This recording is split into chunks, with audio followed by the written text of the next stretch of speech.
FBI or whoever was always checking with you to know if Okay, then during that time, because I had been a setup man and I was registered as such, I got a call from the board, what was it? The induction center The draft Yeah, board? the draft board. on Ogden Avenue. Mhm. That I was supposed to go up there so that I could get an assignment. So when I got the call, I went to the employment office and I talked to the employee, what was it, industrial relations manager. And he says, well, when you go there, don't agree to anything. What they want to do is to ship you out someplace. But he says, don't agree to do anything that they want, just tell them to call me. So I went down there and I sitting with a colored girl, giving me all kinds of questions. And I kept asking her, well, what is this for? And she says, well, you're being drafted. I said, what for? She says, well, we need setup men in another plant, in another city. And we feel that you would be qualified to fill that position.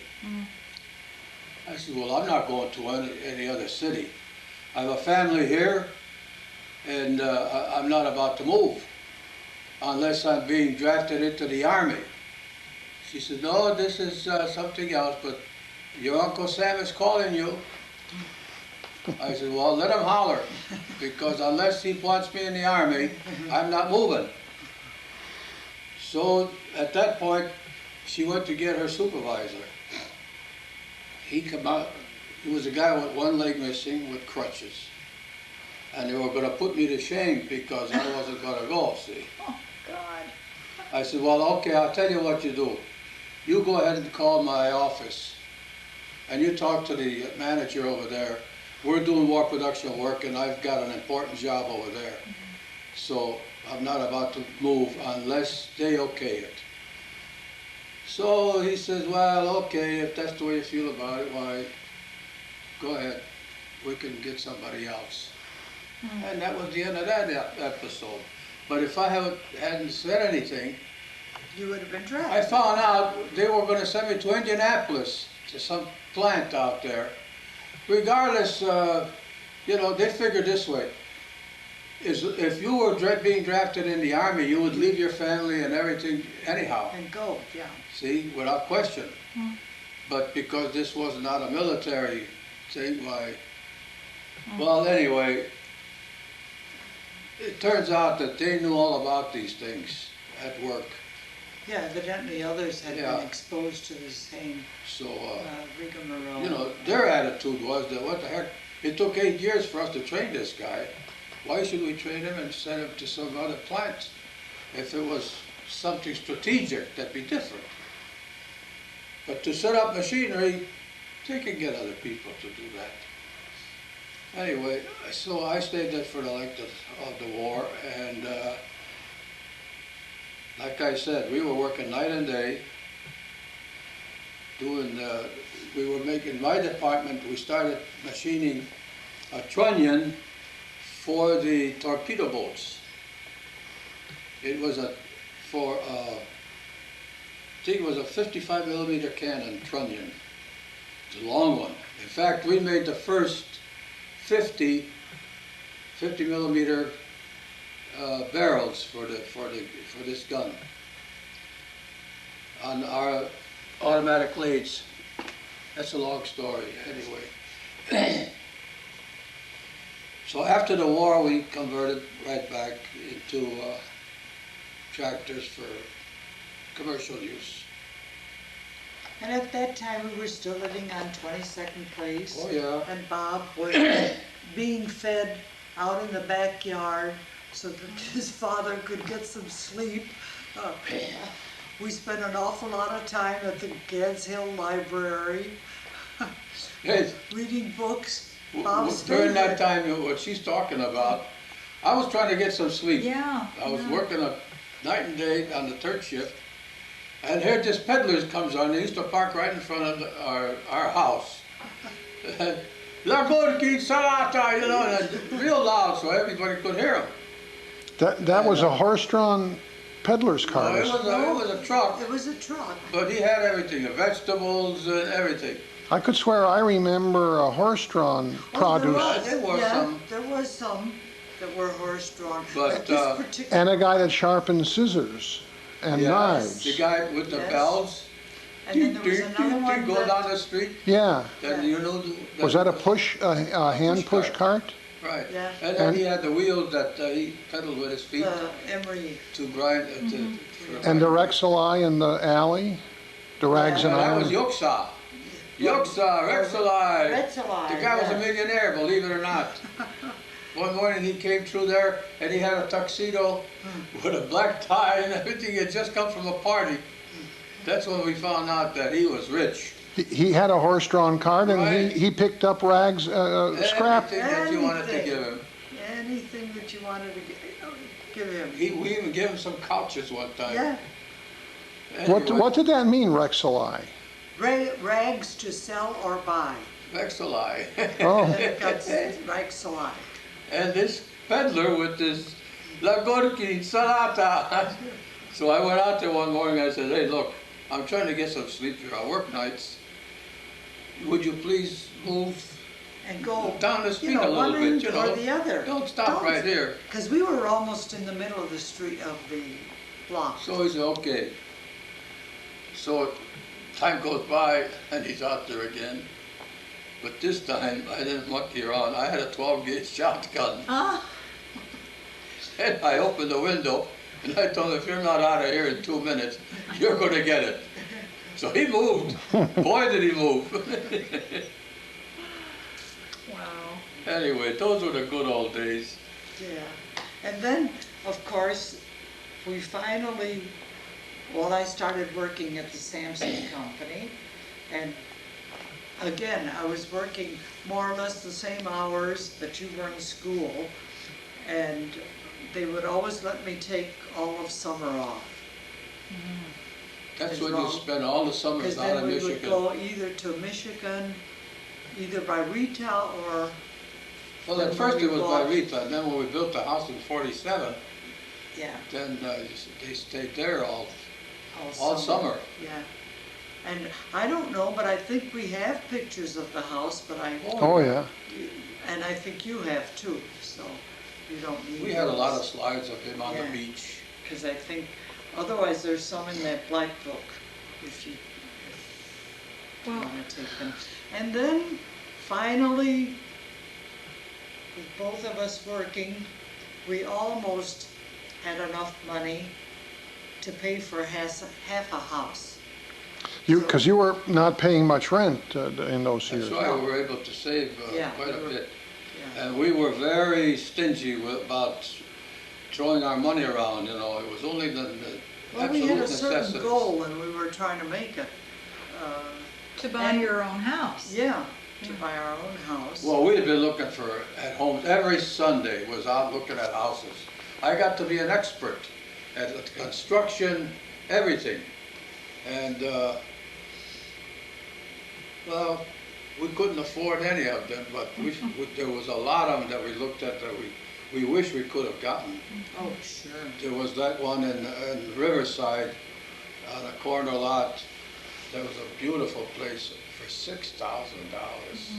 And it was too much. Just When had your dad had built a house in Riverside? You know, Yes. that's another story now. Yeah, He built that house in 1940, yeah. and they stayed there for quite a while. And then all of a sudden, Mary wanted to move. She didn't want to live there anymore. Why not? She wanted to live by herself. She just wanted to be by herself. She got Yeah. tired of living with the old folks. Mhm. So then her father was up a tree. He didn't know what to do. They had this mortgage to pay. So he approached me. And he said, how would you like to come and live in Riverside? I thought, well, I don't know. what would it, what would it cost me? I know it, here I take the streetcar and I'm down at work inside of 5 minutes. No problem, I'm only paying, at that time, the rent went up to $30. Yeah. And. A month? Says, $30 a month? yeah, well, that was I took care of the place. The rest of it went in my labor. So, I says, Painting and well, how much would it cost me? What are your liabilities? What do you have to pay? And, well, he says, I figured it would cost you about $95 a month.